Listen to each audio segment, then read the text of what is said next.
ಮಾನ್ಯ ಮುಖ್ಯಮಂತ್ರಿಗಳಿಗೆ ತಲುಪಿಸುವಂತಹ ವಿಶೇಷ ಕಾರ್ಯಕ್ರಮವೇ ಇವತ್ತಿನ ರಾಧಕ್ಕ ಪಂಚಾಯತ್.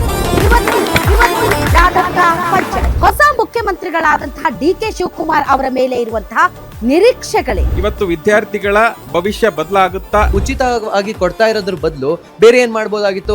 ಹೆಣ್ಮಕ್ಳಿಗೆ ಒಂದು RTE ಎಕ್ಸ್ಟೆಂಡ್ ಮಾಡಬೇಕು. ಒಂದು ಮೇಷ್ಟ್ರಿಗೆ ಬೆಟ್ಟದಷ್ಟು ಕೆಲಸ ಕೊಡ್ತೀರಾ, ಮಕ್ಕಳಿಗೆ ಅವ್ರು ಹೆಂಗೆ ಪಾಠ ಮಾಡ್ಲಿಕ್ಕೆ ಸಾಧ್ಯ? ಕುರುಬ ಸಮುದಾಯಕ್ಕೆ ಅದು ಒಂದು ಮಾನ್ಯ ಮುಖ್ಯಮಂತ್ರಿಗಳು ಕೊಟ್ಟ, ಇನ್ನೊಂದನ್ನ ನಾನು ಬಹಿರಂಗವಾಗಿ ಹೇಳ್ತೀನಿ, ಅದು ಪೇಮೆಂಟ್ ಕೊಟ್ಟ. ನೀವು ಫ್ರೀ ಬಿ ಬೇರೆಯವರು ಕೊಡೋ ಬದಲು ಮಕ್ಕಳ ಎಜುಕೇಶನ್ ಕೊಡಿ. ಲಿಂಗಾಯತರು 3 ಜನ 4 ಜನ ಇದ್ದಾರೆ ಸಂಸ್ಕೃತದಲ್ಲಿ, ಒಕ್ಕಲಿಗರು 2-3 ಇದ್ದಾರೆ, ಆದ್ರೆ ಮುಸ್ಲಿಮ್ಸ್ ಮಾತ್ರ ಒಬ್ಬರು ಇದ್ದಾರೆ. ಯಾಕೆ? ಬೀದಿ ಬದಿ ವ್ಯಾಪಾರಿ ಮಾಡೋ ಹೆಣ್ಮಕ್ಳು ಒಂದು ಶೌಚಾಲಯ. ಕೊರೋನಾ ಲಾಕ್ಡೌನ್ ಆದ್ರೂ ಚಾಲಕರ ಜೀವನನೇ ಹಾಳಾಗಿತ್ತು. ಈಗ ಯುದ್ಧದಲ್ಲಿ ಆಯಿಲ್ ಡೌನ್ ಆದ್ರೂ ಚಾಲಕರಿಗೆ ಹೊಡ್ತಾ ಮೇಡಮ್. ಹಳ್ಳಿಯವರಿಗೆ ಹುಡುಗರಿಗೆ ಯಾರು ಹೆಣ್ಣುಗಳು ಕೊಡ್ತಾ ಇಲ್ಲ. 25,000 ರೂಪಾಯಿ ಇಟ್ಕೊಂಡೇ ಹೋಗ್ಬೇಕು. ಬಡವರಿಗೆ ತಾವೇ ಹಲ್ಲು ಚೆಚ್ಚಿ ಕೆಡ್ಕೋಬೇಕೆ ಹೊರತು ಹಲ್ಲು ಕೀಳಾಕು ನಿಮ್ಗೆ 10,000 ರೂಪಾಯಿ ಬೇಕು.